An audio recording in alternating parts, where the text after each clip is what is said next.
Alright, so this is my presentation of my poster for ecology, the mind map. So we have ecology in the middle.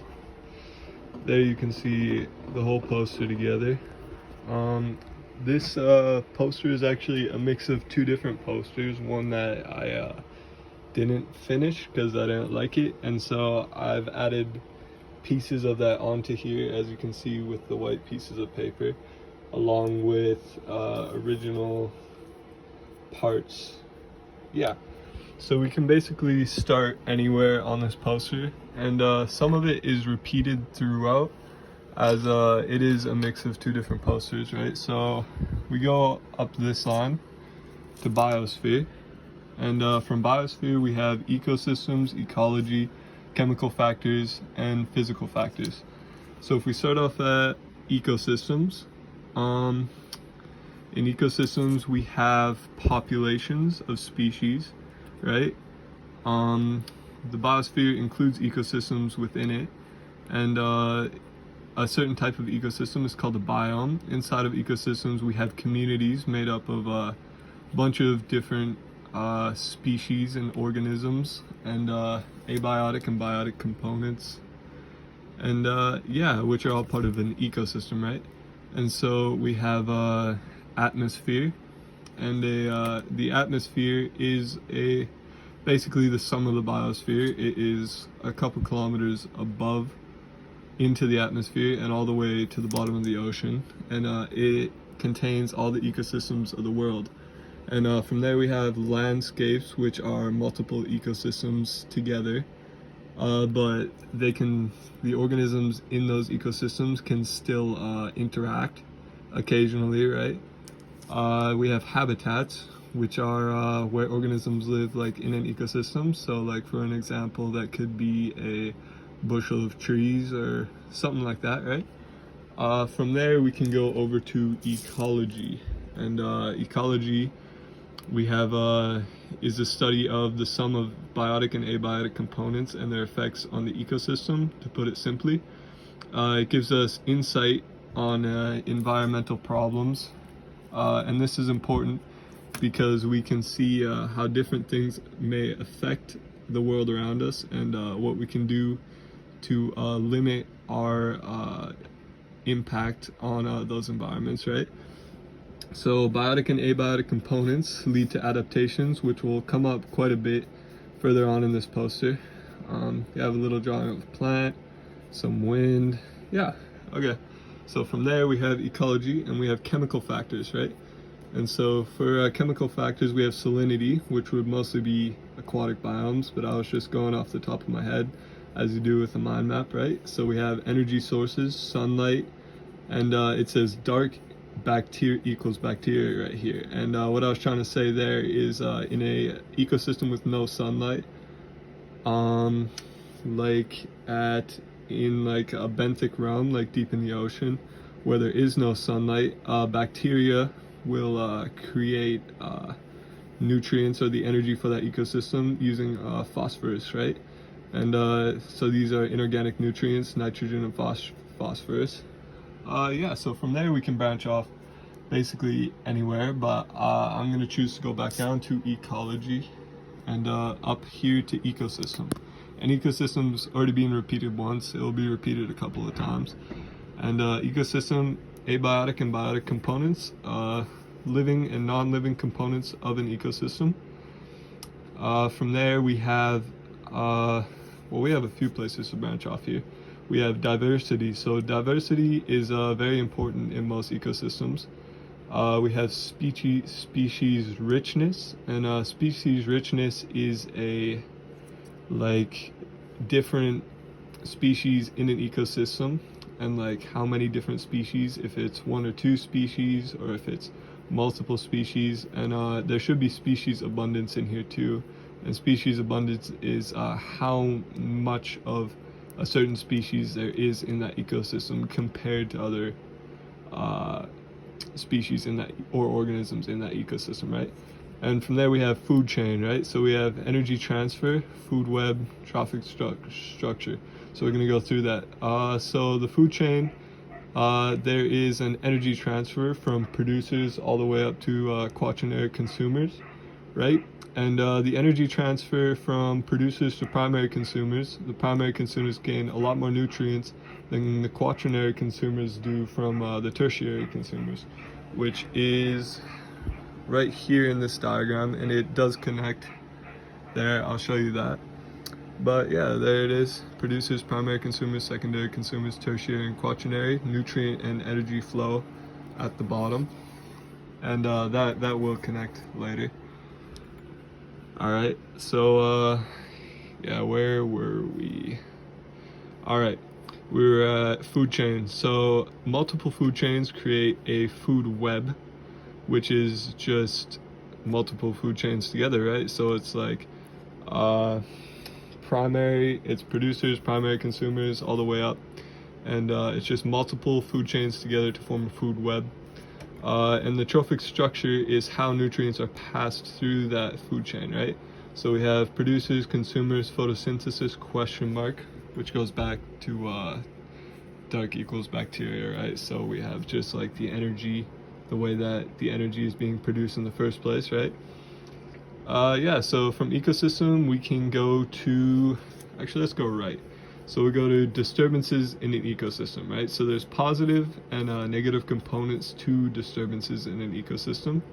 And a disturbance can include wind, fire, flood, lava, which would be in primary succession, right? So like after a disturbance like a fire or lava flow, in this case for this example, primary succession, the soil is ruined, there's nothing left, it takes a long time to regenerate, right? So it's basically regenerating from the beginning. Secondary succession, the soil is left intact, and a lot of the times the organisms in that ecosystem can go back and occupy it again, right, after a bit of time, right?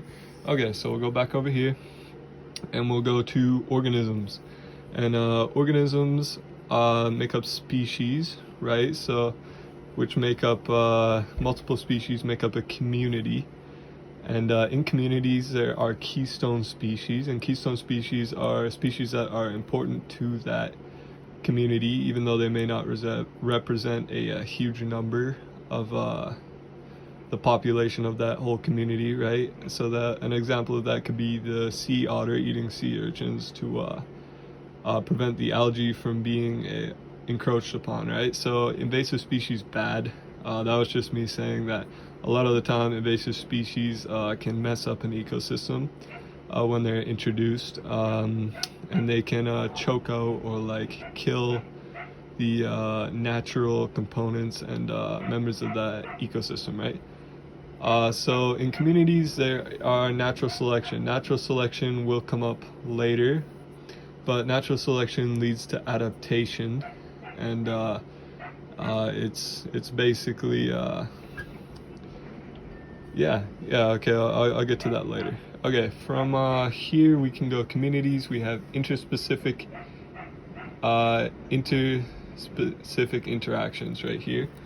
And interspecific interactions are interactions between species in an ecosystem.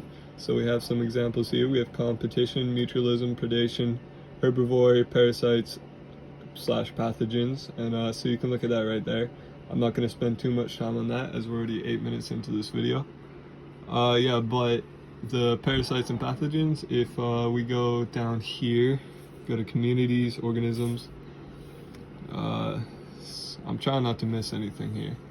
We got symbiosis, and we got mutualism, commensalism, altruism, parasitism, and basically it shows it right here is one gains, one loses for parasitism. So an example of this could be a tapeworm, right? And a parasitoid is different than a normal parasite, as a parasitoid actually kills you.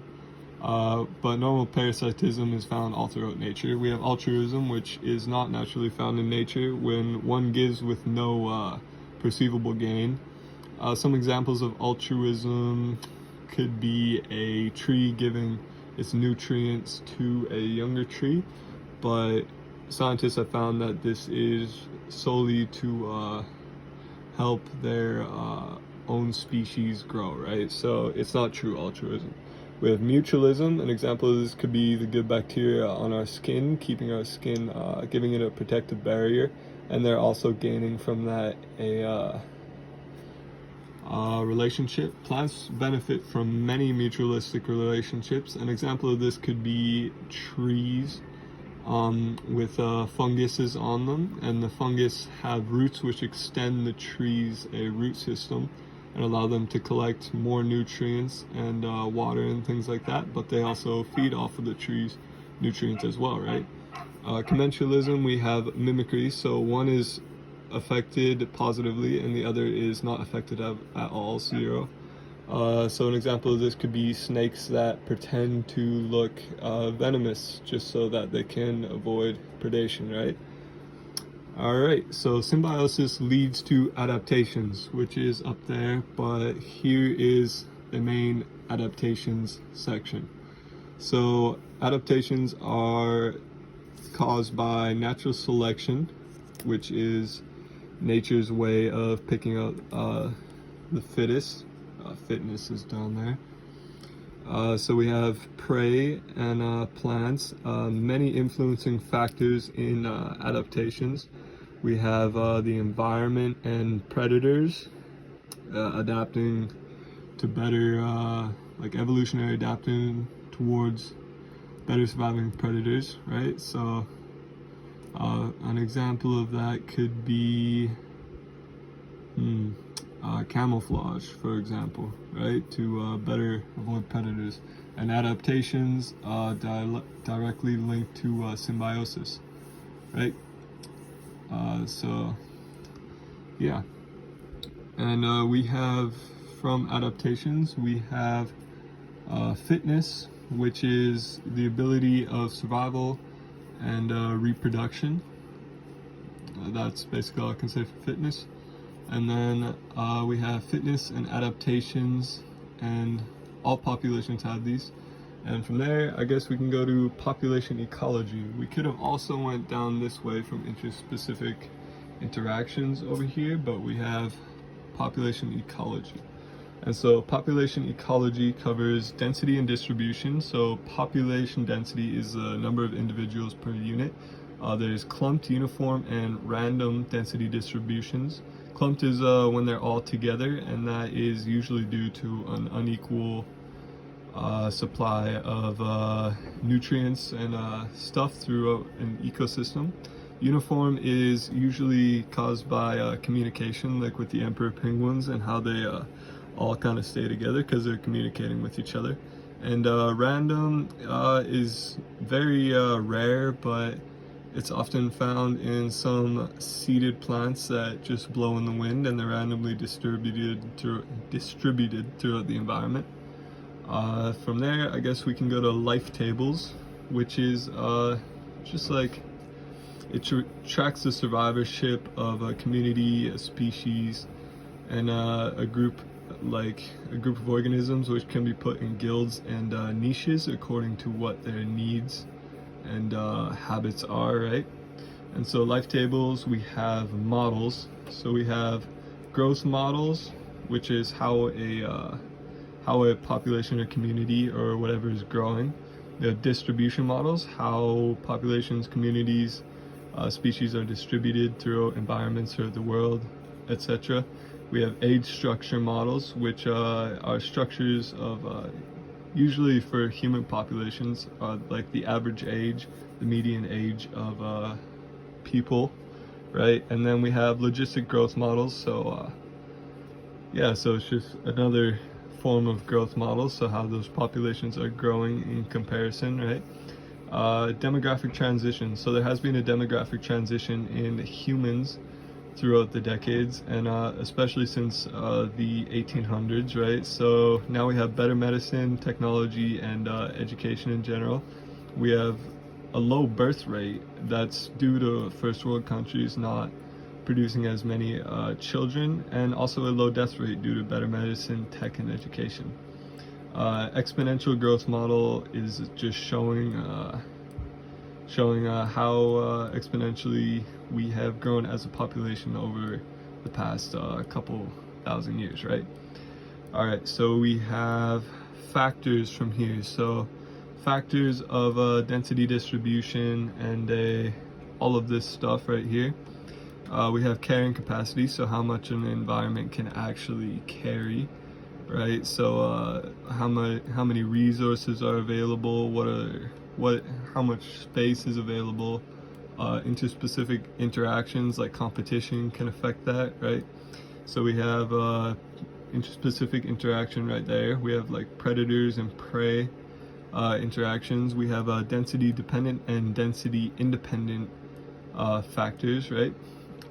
From there we have resources. We have resource management, important for our future, right? So if we don't manage our resources well, we're not going to do well in the future. Yeah. So we have boom and bust cycles, and boom and bust, I put that under resources. It's usually a predator-prey related thing. Like the more prey that is in an area, the predators will increase until the prey decreases, and vice versa, right? So it's just a constant flow of growth and yeah. And so we have ecological footprint, which is a measure of resource consumption, and that's very important for humans to measure, as we do use a lot of resources. All right, so I guess from here we can go over to ecosystem ecology. And ecosystem ecology kind of branches off from this section in an odd way, but I guess we can start here. So we've got biochemical cycles, which is part of chemical cycling of organic and inorganic matter. So there's biotic, abiotic, detritus or decomposers for this matter, right? So we've got the atmosphere is an important part of chemical cycling throughout ecosystems and throughout the world. We have rocks, and rocks keep many nutrients inside of them, like phosphorus, right? Oh yeah, inorganic nutrients, and biochemical cycle is right there. So we've got the carbon cycle, photosynthesis, respiration, decomposition, nitrogen cycle, atmosphere, decomposition, and nitrogen fixation from bacteria. Got phosphorus cycle, caused by like long-term rock weathering, transported by runoff towards an ecosystem, right? And it takes a very long time, right? Okay. And so from there, I guess we can go over to energy. Yeah, we'll go to energy. Okay, from energy, we have primary production, which is just the idea of energy distribution and biomass in an ecosystem, and it's calculated by units of energy. So from energy, we can go to sunlight. And this is a piece of my last project, which I have taped on here. So it might be a little bit repetitive, but I think it's important. So sunlight throughout biomes is decided by the Earth's curve and tilt. It is unequally distributed. Solar radiation can cause winds. That should be connected right there. Solar radiation is part of winds, and the Earth's curves and tilt is also a big part of wind and sunlight distribution throughout biomes.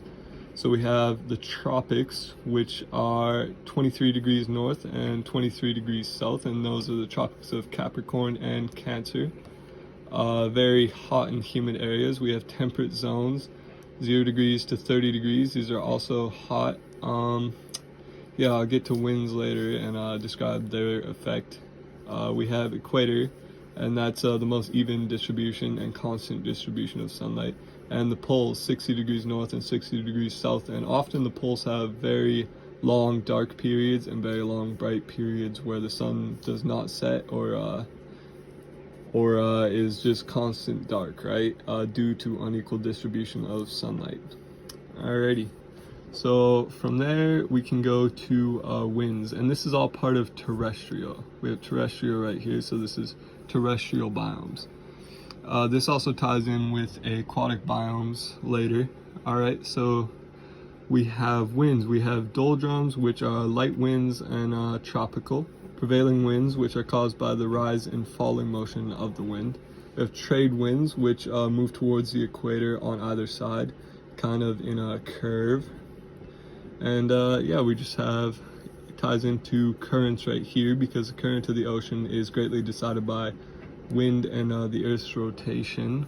Clouds drop moisture high. I just put that as it is a great effect on biomes and ecosystems in general, as a cloud will drop its water moving up a mountain. And yeah, and it can create rain shadows, which creates deserts, which we'll get to in a bit. Currents, the flow of water, just a general state of currents. Currents have a great effect on the climate around them. All right, so we connect this with the global water cycle, connects terrestrial plus aquatic biomes, right? So here we have aquatic. So we have the substrate, which is a very important part of aquatic biomes, which is like the bottom of the ocean or lake or pond or river. We have aphotic and photic zones. So photic zones are zones which are able to have photosynthesis. Aphotic zones are not able to have photosynthesis. And in the benthic realms, it's the bottom section and includes the substrate. And depending on the continental shelf, it is usually an aphotic zone, whereas the pelagic section is always a photic zone unless it's very murky water, as in some ponds and stuff like that, or a fast flowing river where there's no room for photosynthetic organisms to grow. So a very important part of aquatic and freshwater is in there also, is nutrients, is the nutrient flow through that ecosystem, right? And then we have the flow of water, which is the speed. And yeah, so from aquatic we go to biomes again. Biomes is in here 2 or 3 times, I think, but that's okay. So from biomes we have organisms, adaptations, transition zones, which are called ecotones, in between biomes. And usually a transition zone is gradual. From like a grassland to a forest, it will be gradually change in the ecosystem that you can notice. And climates, which we went over here, how climates are caused and what causes different climates. Okay, from down here we have different kinds of biomes, right? So we have aquatic and freshwater and terrestrial. So we have oceans, intertidal zones, coral reefs, estuaries, wetlands, rivers, streams, lakes, and ponds. So oceans is pretty obvious what an ocean is. A intertidal zone is where the ocean meets the land, right? We have coral reefs, which are on the continental shelves, and they have many species and photosynthetic organisms and all sorts of stuff, and we need to protect these, which actually ties back into resource management and our effects on the ecosystem, right? We have an estuary where the ocean meets the fresh water usually, or streams and lakes and stuff like that, and that's usually very biologically diverse and grows many different sorts of ocean plants, as well as is the home to many species of birds and fish and stuff like that. We have wetlands, which is just like a swamp, a marsh, anything like that. Rivers and streams, which is pretty obvious, but those are also very diverse and different depending on where they're located around the world, as they're located everywhere. And for lakes and ponds, it's the same thing, right? And all of these aquatic and freshwater biomes have a benthic and pelagic realms, and they all have different photic and aphotic parts depending on where they are. So terrestrial, we have polar ice, and this just shows where they're located again around the world. Tundra. So polar ice is located at the poles, right? And it's very cold. Yeah, we have tundra located near the poles. It's usually very cold, and it has permafrost in the soil, so it doesn't grow trees. Coniferous and boreal forests. Coniferous forests are cone forests, gymnosperms, and boreal forests are usually broadleaf forests that are deciduous, that shed their leaves. We have temperate forests, which are the forests that we have around here, around Grand Forks, I guess. And we have temperate grasslands, deserts and steppes. Chaparral. A chaparral is an area where the ocean currents affect the land directly on the shoreline, right? So we have savannas and we have tropical forests, and altogether that is my poster, and I think I covered all the information in it. Here's all my poster together, and yeah, thanks for watching.